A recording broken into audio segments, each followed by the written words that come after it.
Hi guys, Mr. Inhibitor here. So today I'm going to be discussing the reality show called Top Shot. I'm going to discuss my opinion of each of the 4 seasons. I'll try and keep it as brief as I can, with spoilers though. And then I'm going to be discussing who I'd like to see back for Season 5, if it is indeed an all-star season. So, Season 1, I really only started to watch it because I was a Colby fan from Survivor, but 2 episodes in I was hooked. The teamwork aspect proved to be more vital than I thought, and all the different types of weapons that they explored there. I was happy that they did that because it really impressed me with what the show could do. So, it was a good intro season. We got pretty good characters. I feel the right people made it to the individual stage. I'm not going to really discuss the Adam and Caleb argument. To summarize it up, I feel both sides have faults, but the right shooter stayed. The winner, I was satisfied with the winner, having outshot most of his teammates, turning most weapons to gold, staring down danger in the face when he was up against Jim, even though I don't like the design of that challenge because of how the plates were rotating, you know? That's one of 2 challenge gripes that I have with the entire show so far.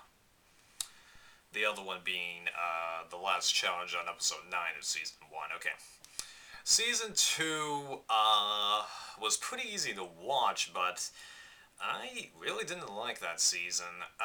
The mood, was a lot more negative. The blue team kept getting so much airtime despite the fact they kept dwindling in numbers that for a long time I couldn't tell who George was from Joe. I'm dead serious. It's because we had that little amount of time with them.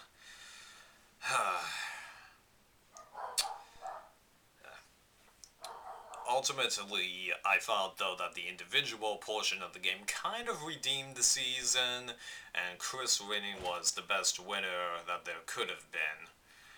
And I do think that even though I don't like it as much, it does merit a lot of rewatch time, and who knows, maybe checking out various episodes again, I can like the season better, especially having viewed Season 4, more on that later. Season 3 was, the best season of the show thus far. The teams were a lot more evenly matched from the get-go. The mood of the season was a lot more positive. There was only 1 or 2, whatever insult you want to think of, per team. We had, again, great characters emerge. Dustin, Mike, Gary, Cliff did well to a degree, and Chris really astounded me in the individual phase because I wasn't expecting that much from him, and then in the individual phase, he smoked those challenges. Good job, man. I just love that season. Dustin winning, I feel like he was the best winner for that season, and the most impressive winner of the bunch. I mean, we had the complete underdog of the competition gradually work his way up the ranks until at the end he was virtually unbeatable. And everyone seemed to acknowledge that, and they're like, this is part of the fun, let's go up against the best. It was awesome. Mike, I have no problems with anything related to him, although bringing him back was kind of unnecessary because, well, after all, you were down to 5 shooters, just go with it, huh? Now, moving on to Season 4. Now, hold up. Yes? Finally. Thank you.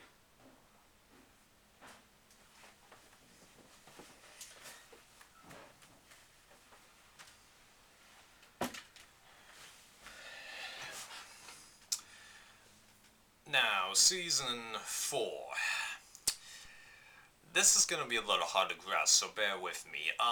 I enjoyed watching this season. I can tell that it was a good season for the show and all that. It had everything going for it. An interesting cast, great challenges, a pretty interesting finale, a winner who does deserve it, and a couple of nice stories in there, but ultimately I feel it has some pretty big flaws, namely 3. 1, the winner who absolutely deserved it. Good job, Chris.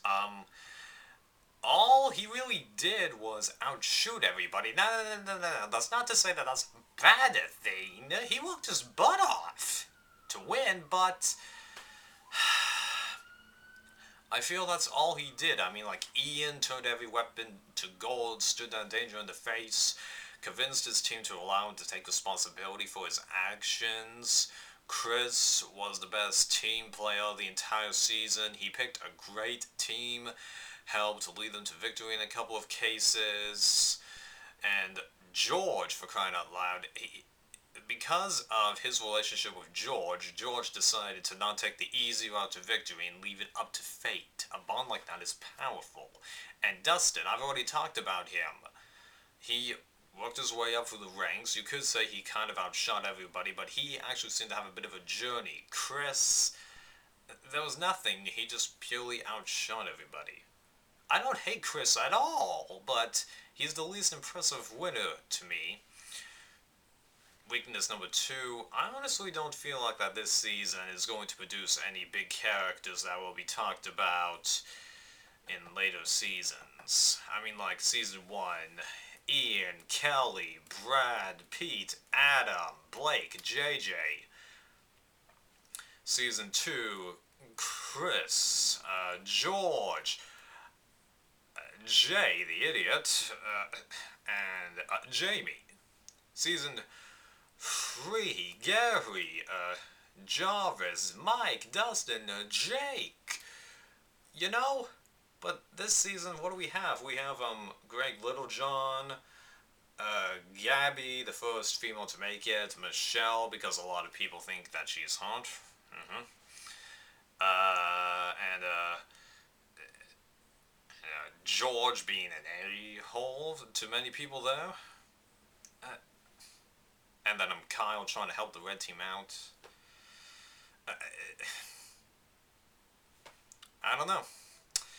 And finally, Season 4, I don't really think it has that much replay value. I don't. When I finished watching it on Amazon Instant Video, I was like, I don't think I'm getting the DVDs for this. I think Season 2 is a worse season than this, but it merits a lot more replay value. Now you may be curious, what did I rate this on Amazon? 4. Why? Because I can tell it's a good season. It just didn't work for me. It's one of these things that you rate a lot better than I think you would actually think about it. Now, going to the All-Star discussion. Who would I like to see back? Let's go by season. Season 1, well, you can actually make a case to bring almost everyone back. They've had a couple of years to work out any hatred that really remained in there. And I can't really think of anyone that I completely wouldn't want to see back. I'd even be willing to see, Frank, Bill, and Brad come back if they've calmed themselves down. The ones that really kind of jump out at me are JJ, Blake, Tara, let's give her another shot, Pete, Kelly. Yeah, although I wouldn't mind seeing anyone else that made the individual phase come back also, even Ian. Season 2, I'd say you bring back any of the Red 5 that made it to the end, and Maggie and Kyle, because I feel like those two, what's a good term for it, deserve a bit of redemption, same thing with Jamie, and that's really it, honestly. Season 3, bring back anyone who made the individual phase minus Jake. Bring back Cliff and Gary's friend, Jarvis. Those are the ones that jump out at me, although you can make cases for almost everyone there. Mine is possibly, Mark, whoever, Cliff eliminated, and the women. Okay. Season 4, bring back Gabby, Kyle, Augie's not a bad person to bring back, Greg, Chris, nothing against them. You can make a case for, like, pretty much every one of the top half people, and that's really it. And then, of course, there's the people who say bring back Michelle because she's hot. Yeah. Well, I think that really sums up my opinion. Well, let's go. Well, bye, guys.